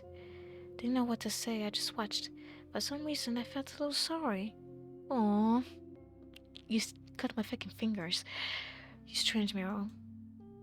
Look at him, not with horror, not with hunger. Just with differently, probably fatigue, something else that no longer wanted to resist. Do you want me to help you? He raised his head in surprise. Help me? But the date, you really tried, it just turned out strange. Man was silent as if he didn't believe it. Are you kidding? No, I'm serious. I haven't smiled for real, maybe almost. At this moment, even for a second, not be a nightmare, but something else. Come on, you put on the music and I try to forget I'm missing a couple of fingers. You're crazy. But it seems like we're standing for each other. He smirked and it was so strange, seeing how he suddenly stopped being a horror monster, a threat, just a person longing for someone to understand him. I have no old disc jazz, want it? I want to, just don't tell me there's something about death there too. He laughed gently. Didn't know why this was happening, what was smelling, but right now, for this moment, I didn't care. It feels strange. Just let's spend this evening, no fear, no blood, like people. Alright, like people. Okay, that was pretty cool. Let's go back in here. Ask about the disc. This music disc. Yes, you're very observant. Do you like music? Miro looked at me with curiosity. Yes, I gathered my favorite bands in this box. I also love music. Really? Please lowered the knife. Yes, I love different bands. So I easily answer a simple question. I'll name 4 bands. Which one plays rock? Mel looked calm, well, as he did the rest of the time. You had 2 other groups to choose from, you picked this one. I don't understand, is he happy or not? I don't know whether you guessed right or not, but this is really rock. Slay! I held back from sighing relief. Mel stepped away from me and walked over to the box of discs, then bent down and picked one up. He twirled it in his hand and paused to think. So many memories of this band. Ruby, what do you think of it? I like this band. Mel slowly turns his head, his gaze becomes empty for a moment. Seriously? It was as if he said it not to me but to himself, like something didn't quite add up. You really listened to it? Well, yeah, they're atmospheric, what do you ask? They left me. Every single one of them, the day before the concert. I went out alone in front of the crowd that had been waiting for the whole band. I played everything we rehearsed alone. So yeah, their music sounds good, especially if you close your ears. I wonder, darling, if you knew that every chord has a betrayal, would you still like how they sound? Why are you telling me all this? True. For what? Shall we get back to the matter? I forgot. He has a knife. Not she, he. Stop! Let's better. How about we discuss music? Oh, he looks amazed. Miro suddenly looked more satisfied. Seriously? Yeah, I want to talk about music. I'm glad to hear that. Suddenly pushed the disc aside and got my chair and then wheeled me to the table. In front of me was a can of soup. Miro disappeared somewhere around the corner. Miro? How long I've been waiting for this? So, I'll start. Oh, um, not so fast. Can. Okay. What the heck? Was he saying that? This is literally my last name. Like, actually, this is actually my last name. The fuck? What the hell? How do he knows that? How? How? And I also love jazz, especially old recordings. There's something elusive in them. In general, how did the game know this was my last name? Like, what? In general, yeah, I'm a music lover. By the way, you're cute. But you can chat about something else. No, I don't really feel like it. Come on, don't be like that. Ask me something, anything. Ask me something, anything. Favorite song, first kiss, favorite color, shoe size. I'm back. Um, I literally did a pause and went to eat. First of all, I was hungry. And second of all, the game is just very long, so I had to take a break. Anyway, we're back. So, no, really, I don't want to. I guess you didn't get it. I want you to ask me something, Ruby. Anything, any question. This, come on. Ask me something without twist your neck. Jeez, Louise.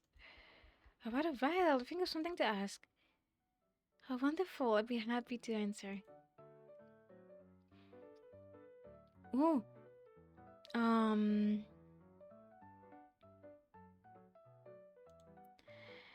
are you afraid of something? Everyone is afraid of something. Some admit it, while others pretend they are not. But you know, silence is one thing, but emptiness, when you have no one to talk to, no one to look at, when there's not even anyone who could hear you. What nonsense. Why even ask something like that?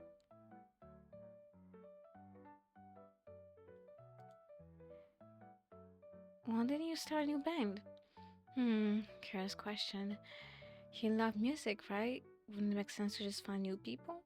Imagine this. You sculpt a statue, pour your soul into it, perfect it, and then someone breaks it. And now they expect you to just make a new one, as if the first one didn't mean anything. But you could create something new, maybe even better. You're too idealistic. Besides, I've been playing music for too long to now listen to false notes. So you're just afraid that no one can replace your old band? Replacement? No. No one should replace it. It's just, I don't want to build something, knowing that one day it will break again. Oh? Ask something else.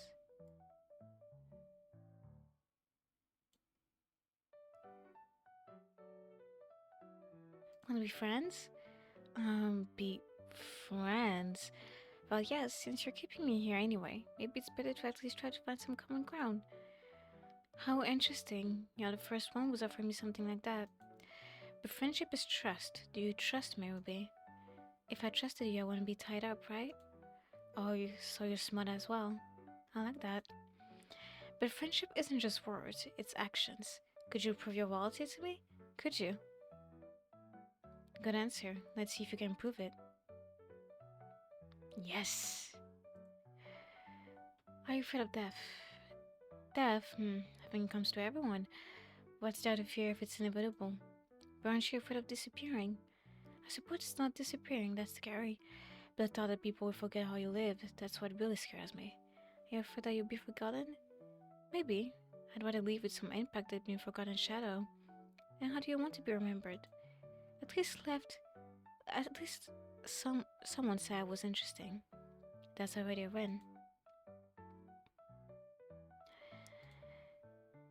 What's your favorite color? Mine is red, by the way. It depends on my mood. Today it's a rich red. Why?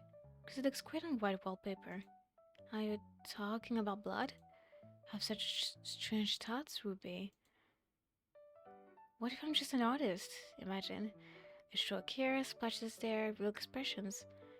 Why? We heard this a bit earlier. 2013! 2013. How long ago was 2013? Can't be that long. Can you even draw? Not yet, but maybe I'll try today. Oh damn. He's obsessed. Miro is silent for a while, just staring at me in his gaze. That's something new, something that wasn't there before. You're an interesting person, you know? I don't have time to answer. His voice is soft, but there's a hidden definite that sends a shiver down my spine. Miro quietly stood up from the table. He slowly approached me, his steps were remarkably soft, almost invisible. Miro lowered his gaze to my chair, leaned slightly, and expectantly grabbed the back of it. His fingers tightened around the wood, and I felt a slight tension in the air. I felt him gently but firmly pull me away from the table. The chair scrubbed across the floor, and my hands, still bound to it, prevented me from moving. I tried to break free, but it was useless. Miro dragged me, ignoring my attempts to resist, and I felt each movement becoming more tense. He continued dragging the chair until he reached the bed.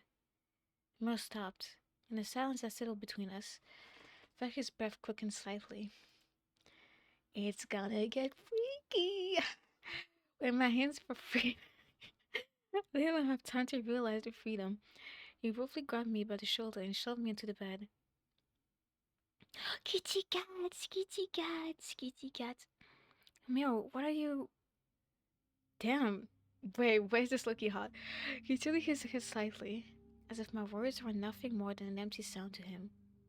I liked you. He leaned closer, his palms sliding over my arms slowly, almost gently, as if testing how I would react. Relax, Ruby. I won't hurt you. Why is he looking scaring me, kind of? His hands slowly pulled away from my shoulders, and the air between us became heavier, as if the room itself was watching what was happening. Moore straightened, not taking his eyes off me, and slowly grabbed the edge of his t-shirt. My voice. His movements were smooth, almost lazy, as if he knew how each of his actions affected me. He pulled the t-shirt over his head slowly, savoring the moment. The fabric fell to the floor with a soft rustle. Murray threw the t-shirt aside without even looking at it. His attention was focused solely on me. He took a step forward, looking over me, and I felt the bed creak slightly under his weight. Damn! Whoa. You look a mess. Ruby, you remind me of an old toy, you know? The soft ones with big eyes. But toys don't scream. You're not gonna yell, right? I'm a bit scared.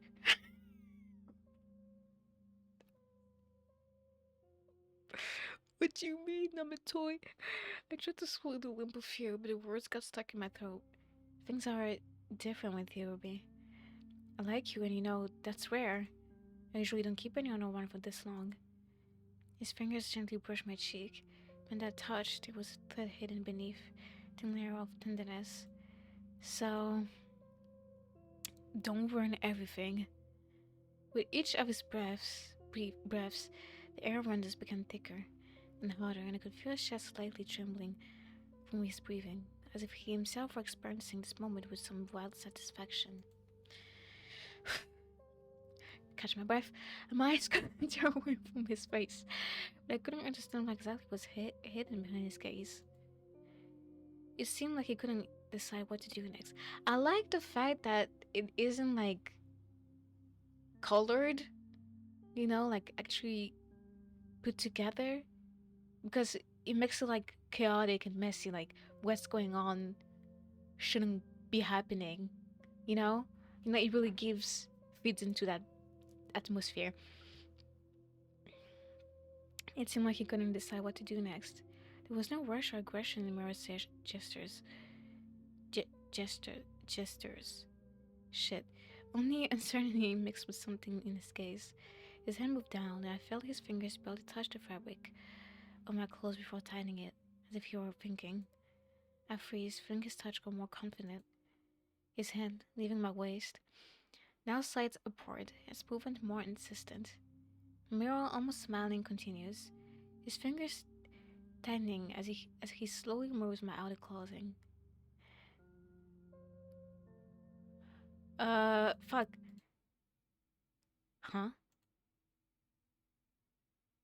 Okay, maybe I shouldn't have done. Oh no, no, no, no. Yeah, let's keep it.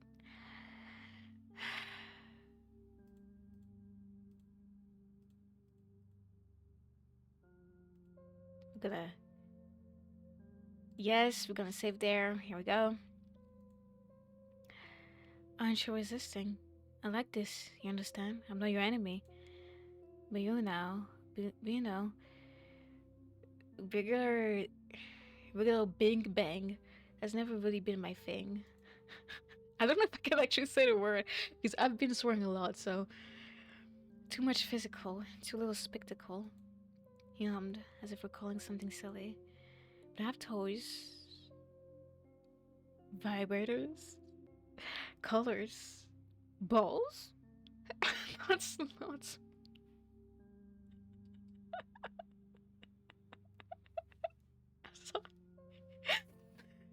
I'm a mature adult. I'm a mature adult. I'm a mature adult. Okay. Everything's so cute, so delicate. It looks like the embodiment of everything could tear apart, break. Very contradictory, huh? He sighed dreamily. Anyway, these little fingers will do everything for me. I just sit next to you and watch you squirm. I disgustingly satisfied smirk playing on Mira's lips. I told you, I like you. Freaky! Okay, let's go back here. Huh? Mira's voice carried an expected note of confusion. But I get it, you're probably not ready for my charisma. He jumps slightly to the side, scanning the room, then looks back at me. The atmosphere in the room becomes strangely tense, as if all of this has suddenly fallen upon us. I thought you were ready for something more, but I guess I was wrong. He shrugged, as if apologizing for his discomfort, and slightly spread his arms as if imagining himself on stage. No. Then no. He smirked again. There was a slight irony in his voice, as if he had lost some interest in what was happening before. Seriously, did he change his mind so quickly? Well, if you don't want to, let's just watch TV? Mara stepped towards me, taking my hand, as if not noticing the previous tension in the room. Let's just watch TV, guys. The TV murmurs. Damn the blood. The TV murmurs quietly in the background, but I no longer pay attention to what's happening. Ron sits next to me, sprawled on the couch with a cigarette in his fingers. Is he seriously watching this doll show? This looks like a fever dream. Have you ever noticed that Canadians are so polite? Almost to the point of nausea. Nausea. I was walking down the street, accidentally bump into someone, and they go, "Oh, sorry for bumping into you." Once at the post office, I found a guy. He even helped me up and bought me coffee, although I did break his rib. At the same time, that friendly conversation, after everything is done, look, this is the moment when Cabby could call us, a classic. You know what I love about this series? One here is innocent, just like in real life. He must be joking. I'm a terrible person, right? And I like it to the point of a shiver. Realizing that I'm a fucking asshole and doing nothing about it. You know why? Rob pauses for a moment as if giving me a chance to guess. But I don't even want you to know. Damn the lightning! That lightning, spooky lightning, wearing so much aura. He got so much aura just from this. 10,000 plus aura just from this scene alone. Because I'm an asshole. Don't turn around. Okay. Miro? Why didn't you continue? What are you talking about? About Big Bang? You could have. Ah, that's what you're talking about. I'm not interested in that. You'll scream, scratch, cry. Maybe some asshole would enjoy that, but it's not my thing. Why are you lying now? Don't you like it when you literally like torturing people? Okay. Why? Am I supposed to be asking things like this? I think I'm losing my mind. I mean, your sanity is going down, so yeah. Loud noises irritate me. This is absurd. People would scream anyway. It's annoying. I don't want to constantly shove something in their mouths to make them shut up. Well, sorry. So if I didn't scream, you would no have to interest. I'm not interested in that. You quickly exhaled. His gaze was still fixed on me. But know this, Ruby. Doesn't mean I'll let you go. You're now a part of my life. That means I'll decide how long you'll live. 2 days, a week, a month. He smells the smell. Unnatural. Calm, like someone who has already made up their mind. Anyway, make yourself at home. For now. Okay. We didn't actually Big Bang though. So hold on.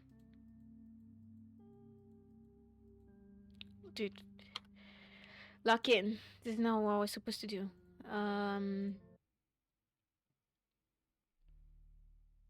Wait, what?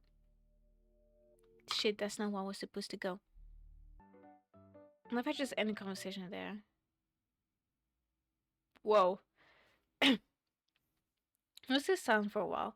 Just looking at me. In his gaze, there's something new, something that wasn't there before. An interesting person, Ruby. And I have time to answer.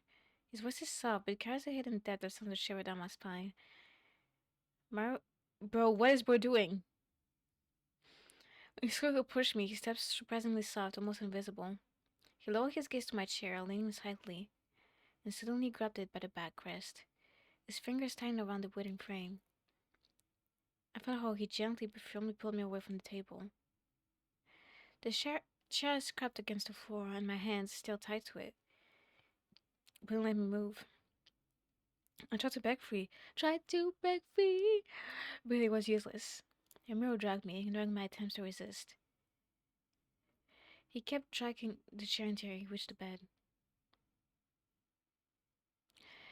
Miro stopped, and the silence that fell between us, his breathing grew a little heavier. Miro, what are you? I don't understand why I'm here. Please let me go.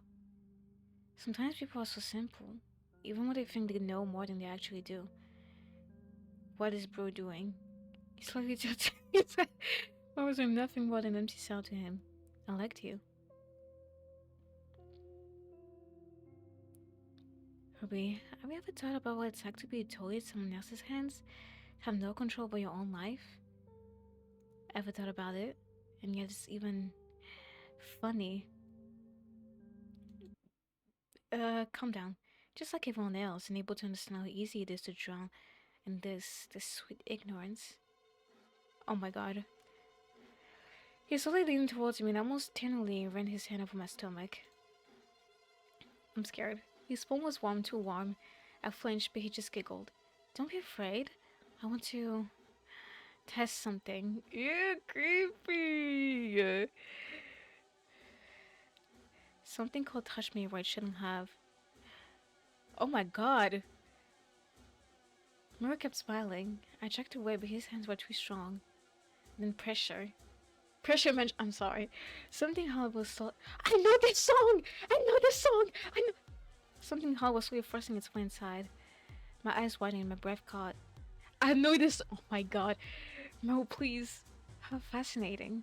I know I shouldn't be this hyped because of what's actually going on right now. He spoke softly, toughly, like he was examining a new mechanism. I tried to break free, but his grip only tightened. It's like a cold sensation inside. Something moved, stretched, wormed its way deeper. And then pain, sharp like a dozen rusty needles. If something was being torn apart from the inside. I'm not making that noise, but this only amused him. It only amused him. I heard him chuckle. You're so pleasantly warm, Ruby. He looks so fucking scary. Oh my god. I'm actually creeped out. He's unconscious something. His fingers closed. Felt so clearly as if he had grasped my very heart and pulled. Black spots danced before my eyes. I love this song. I'm sorry. You know, you're so beautiful in that moment. You're beautiful in that moment. Miro tore out your guts, and he did. Have or wait, what's that scene already? Where he kills us instead of taking us on a date. And there's also a scene where we die. He like shows the disc into our head if we guess the band wrong. So yeah, apart from that, we did pretty much everything. That was spooky, that was silly, that was quirky, and that was scary. Creepy. But yeah, I liked it. Bye bye, guys.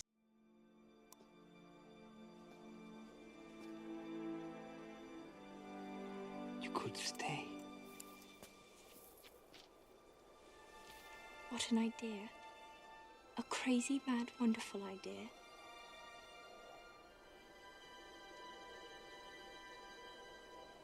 But I can't. There are questions I have to answer.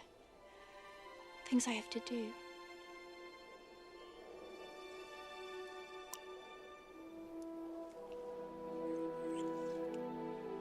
Be back again before you know it.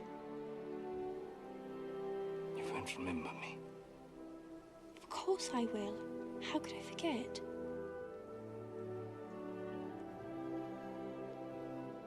How dare? Why is a raven like a writing desk? I haven't the slightest idea.